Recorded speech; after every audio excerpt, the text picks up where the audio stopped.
Ada dua panggung yang terpisah dan akan menghadirkan internasional dan local performers, dan juga acara kami akan menjadi acara 2 hari dengan target pengunjung yang tadi sebelumnya aku sampaikan 30.000 travelers.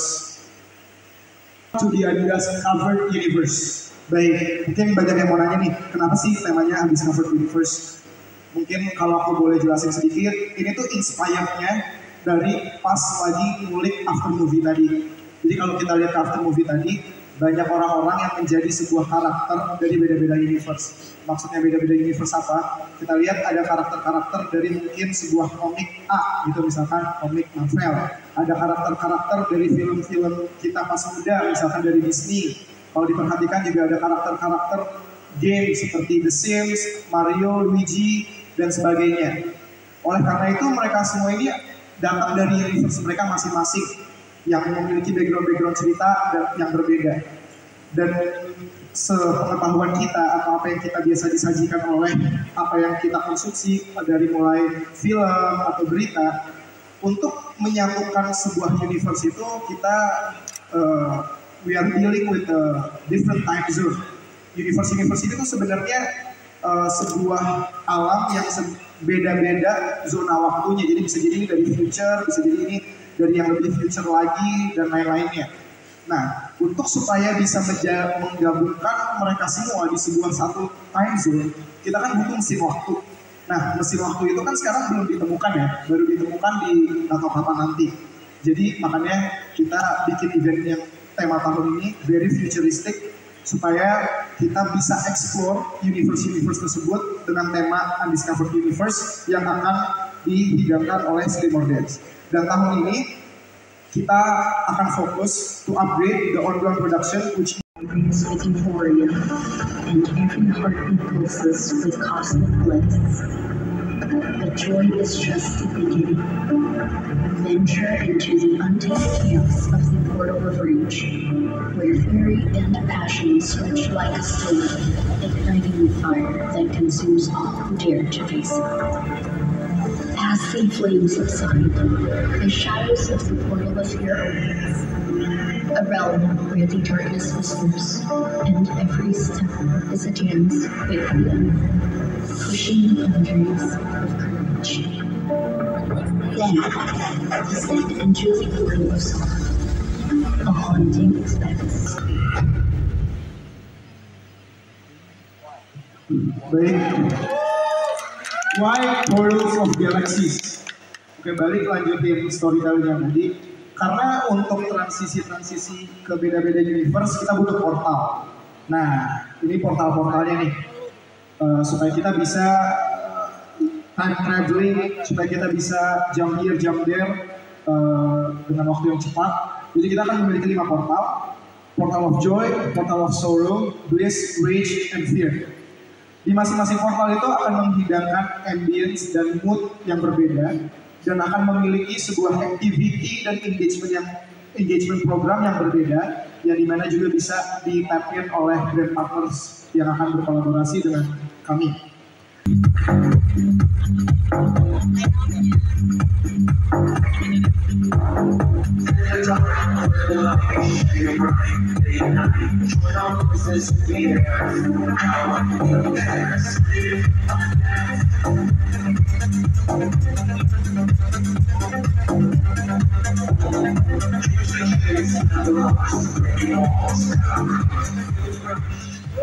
Kalau teman-teman yang belum tahu, sekarang tuh ada satu musik zaman dulu yang lagi hits banget, dan nama IP mereka adalah Revive. Dan tahun ini it will be really special because it's a mass festival, but we will show a certain type of music that is really niche, and we will collaborate with Revive. Revive, known for its underground electromagnetic scene, is collaborating with Scream or Dance to bring the energy to a whole new level.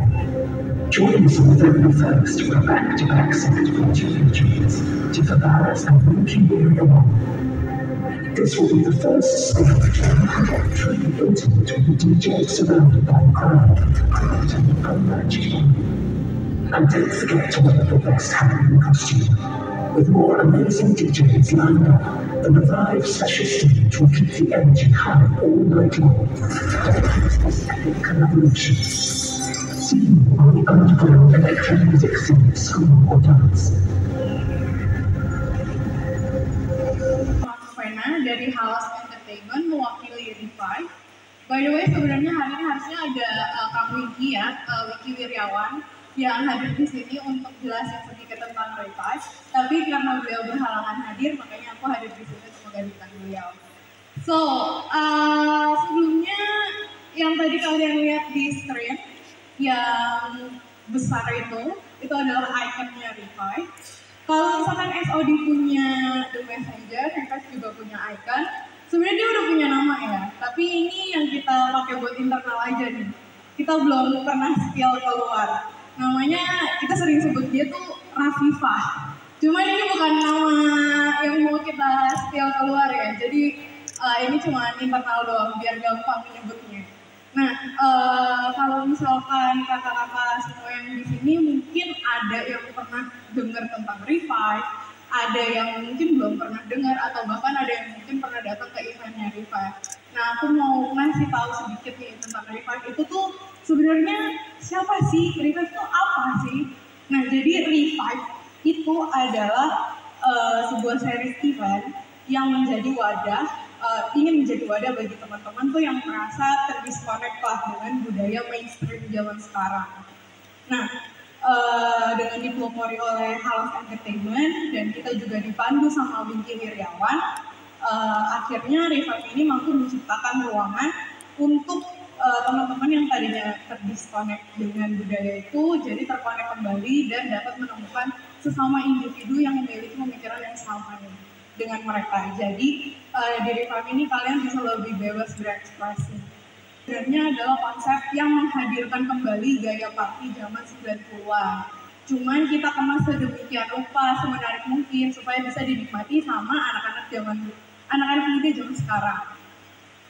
Dengan musik policy yang dia kurang lebih mencampur house, tech house, progresif, melodic techno, terus progresif trance sampai ke trance.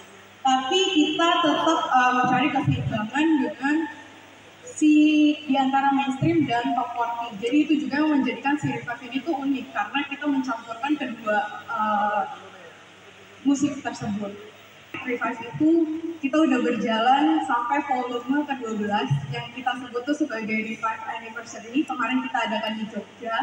Jadi sebelumnya pertama kali kita ada di Gunawarman, kita udah pernah ke Bandung, ke Surabaya, dan kemarin kita ada di Jogja, kemudian kita akan ada di SOD, Scream or Dance. Itu kalau misalnya kalian pernah lihat di IG atau di TikTok, bakal ngeliat satu layout yang agak berbeda dari dari layout daily biasanya, dari venue tersebut. Karena layout DJ-nya akan kita pindahkan ke tengah-tengah crowd. Dan di samping booth DJ itu bakal kita kasih space untuk orang-orang bisa berkumpul di sana, terus habis itu lebih merasa intimate lah.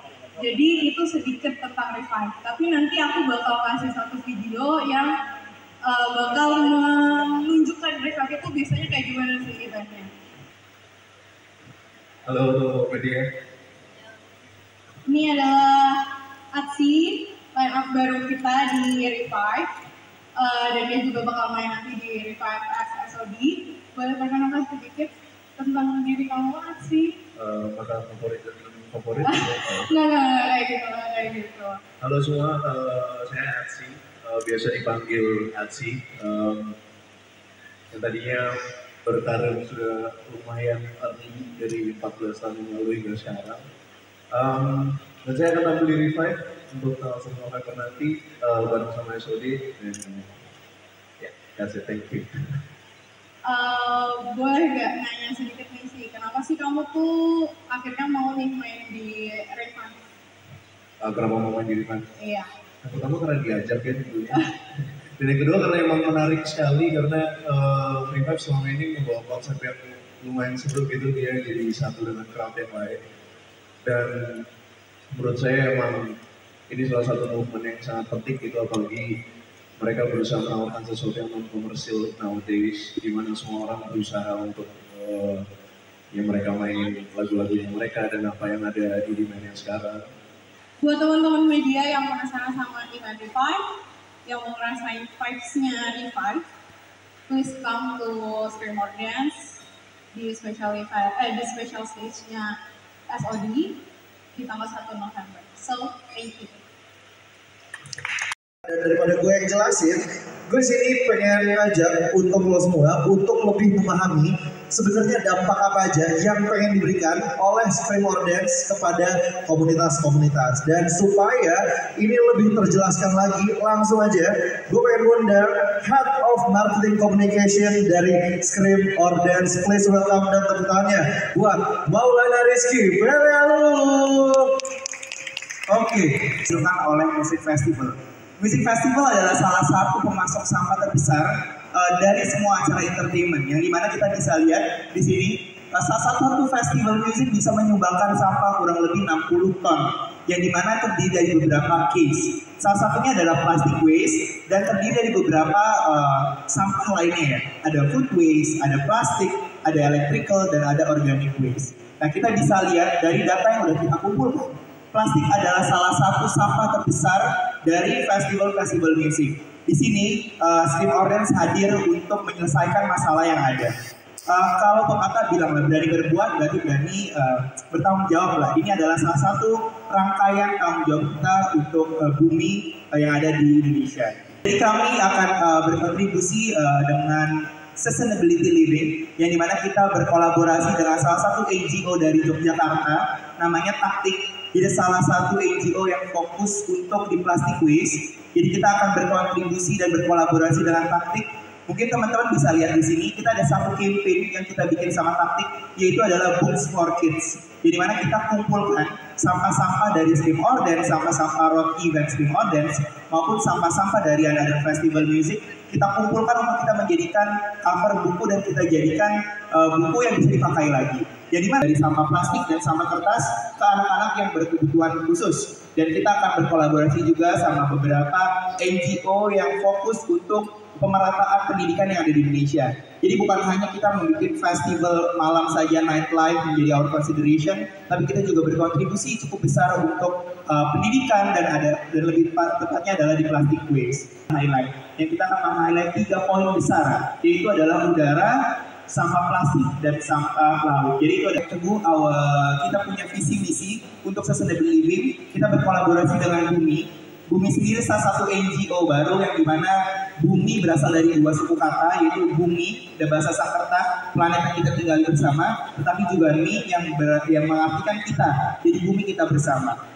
Bumi ini memiliki spesial, salah satu NGO yang spesial juga karena dilihat oleh Putri Indonesia Lingkungan 2018, Fania Putri Herlambang, yang menjadi salah satu project officer juga di Bumi. Nah, session akan kita lakukan setelah itu. Nah, setelah itu kami sudah melakukan research beberapa poin tentang waste management dari sampah ini sendiri, yang dimana kita akan ada 5 proses dalam pengelolaan sampah di Scream or Dance 2020. Yang mungkin dari hari H di tanggal 1 dan 2 November kita akan mengumpulkan sampah yang dimana kita akan memilah-milah. Setelah kita kumpulkan, setelah acara Scream or Dance kita akan masuk ke bank sampah, di mana di bank sampah kita akan memilah-milah antara sampah plastik, terus juga ada sampah baju, fashion, dan ada beberapa sampah-sampah dari produksi. Nah, setelah kita pilah, kita akan bikin menjadi art installation creation. Jadi mana dari mungkin sebagian acara mengumpulkan sampah hanya mengumpulkan sampah saja. Tetapi di Scream or Dance kita akan mengelola sampai yang kita kumpulkan itu menjadi functional ataupun barang-barang yang bisa digunakan dengan masyarakat sekitar ya. Jadi kita untuk sekolah jalanan yang ada di beberapa kota, itu ada di Jakarta, Bandung, dan di Surabaya. Jadi kita akan memberikan hasil installation yang sudah kita bikin dari sampah-sampah Scream or Dance ini untuk ke sekolah-sekolah yang membutuhkan. Setelah itu kita juga punya satu USP juga, di mana kita bikin satu program untuk local hero. Jadi kita ingin memperkenalkan ke teman-teman partners dan teman-teman media tentang program kita, yaitu adalah Screen Makers. Jadi mungkin pertanyaan apa sih ada Screen Makers? Jadi mungkin namanya sendiri kita ambil dari Scream or Dance. Kita bikin Screen Makers, jadi pembuat scream gitu ya. Di sini kita bikin salah satu challenge untuk memberikan platform pada teman-teman DJ ataupun teman-teman aktivis yang lain dari band ataupun DJ, tapi specialize kita di DJ untuk bisa ikut challenge dan bisa memberikan panggung untuk mereka. International line up maupun mereka bisa main di main stage Scream Audience 2024.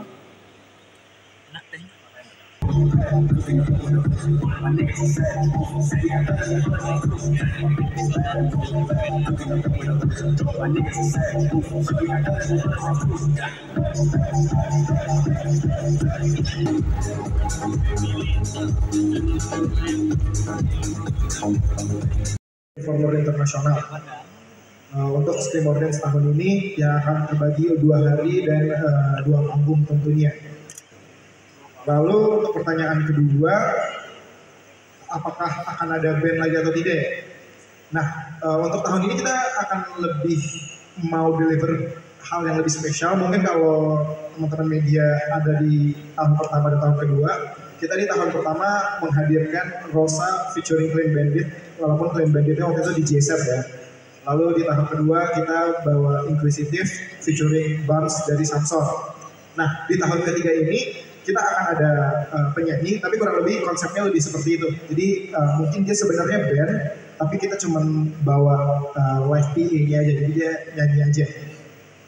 Biar lebih lebih blending sama konsep acaranya. Harga tiket tadi pertanyaan ketiga ya.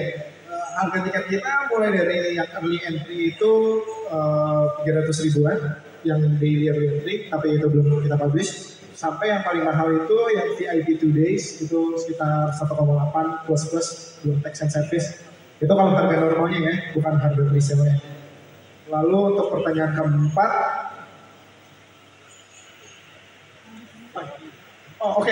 best view di sebuah kalau nonton festival itu best view di mana? Jadi sebenarnya kalau nonton festival itu best view itu depan front of house. Paling enak tuh, bukan depan stage ya, depan front of house. Pertama dari sisi audio bakal dapat semaksimal mungkin, dari sisi visual, laser, kita banyak banget laser tahun ini, special effect dan lain-lainnya, itu bakal lebih kelihatan semuanya dalam one look. Kalau terlalu mentok ke depan tuh banyak yang nggak bisa dilihat. Tapi itu rahasia ya, kan nggak ada yang mau di depan. Pengunjungnya gimana? Targetnya sih, target pengunjung kita 15.000 ya per hari. Jadi kalau 2 hari itu 30.000 pengunjung Scream Audience. So the X35, I think it's gonna be something different. Atau mungkin as we know di beberapa festival mungkin sudah pernah menerapkan kayak ada satu room sendiri untuk tempat-tempat yang terbilang underground atau the darker side. Tapi kali ini it's very interesting karena kita semua tahu, mungkin teman-teman udah pernah datang ke Revive. Kita selalu main di bar atau di klub gitu yang mungkin orang yang bisa masuk probably around 100 atau 200 atau mungkin 300 orang, tapi udah sesak banget. Bilang kurang cocok dengan musik yang komersial sekarang ya, apalagi kayak apa yang lagi hit sekarang dan segala macam. So I think it's gonna be great gitu untuk ngelihat kita semua bareng-bareng ber-2.000 crowds dan DJ-nya, kita semua enjoying the same music.